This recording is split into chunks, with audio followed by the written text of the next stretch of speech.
کہ جب حضور مسجد نبوی سے باہر نکلتے ہیں تو آگے حضرت عمر و ابو بکر رضی اللہ تعالی عنہما کھڑے ہیں. چہرے کے اوپر عجیب اداسی ہے. کہا عمر ابو بکر اس وقت کیوں کھڑے ہو؟ عرض کی حضور بھوک نے گھر میں ٹکنے نہیں دیا. ہم نے چاہا حضور کا چہرہ دیکھ لیں تو کچھ پیاس بجھ جائے، کچھ بھوک مٹ جائے. حضور نے فرمایا میرا حال بھی یہی ہے. جس چیز نے تجھے گھروں سے نکالا ہے وہی چیز مجھے گھر سے نکال لائی ہے. چلتے ہوئے حضرت ابو ایوب انصاری کے گھر کے قریب سے گزرے.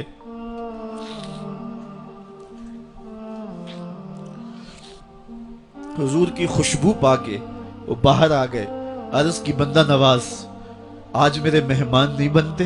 حضور نے کہا تمہاری مرضی. گھر لے گئے، چٹائی بچھائی، حضور کو بٹھایا، گھر والوں کو بکری کا بچہ ذبح کر کے دیا.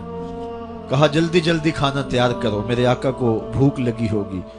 یہ کہہ کے واپس آئے، حضور کے پاس بیٹھے. نظر چہرے پہ پڑی تو گھبرا گئے. نکاحت کے آثار اتنے واضح تھے کہ سمجھ آ رہی تھی کتنے دنوں سے حضور نے کچھ نہیں کھایا. اٹھ کے باغ میں چلے گئے، کھجوروں کا خوشہ توڑا، حضور کے سامنے رکھا. کہا بندہ نواز جب تک کھانا تیار نہیں ہوتا یہ کھجوریں تناول فرمائیں. تھوڑی دیر کے بعد کھانا دسترخوان پہ لگ گیا. حضور سے عرض کی گئی حضور آئیں کھانا تناول کر لیں.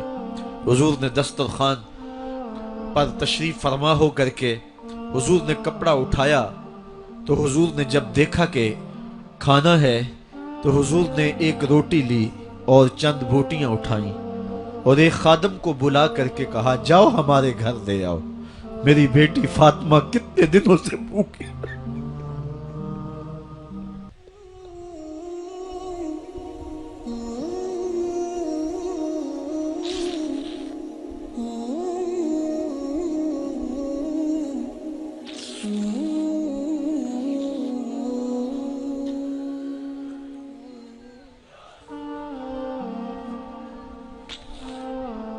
کہا جاؤ ہمارے گھر دے آؤ، میری فاطمہ کتنے دنوں سے بھوکی بیٹھی ہوئی ہے.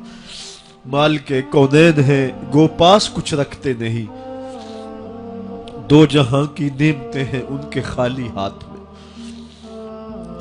آپ کو پتا ہوگا کہ جب میرے رسول کا انتقال ہوا ہے، حضور کا وصال ہوا ہے، تو حضور کی ایک زرہ ایک یہودی کے گھر میں گروی رکھی ہوئی تھی. حضور نے زرہ رکھ کر کے اس سے قرض لیا ہوا تھا. یہ اسلام کی غربت کی کہانی ہے اور پھر اللہ نے اسلام کو امارت کے رنگ بھی دیے.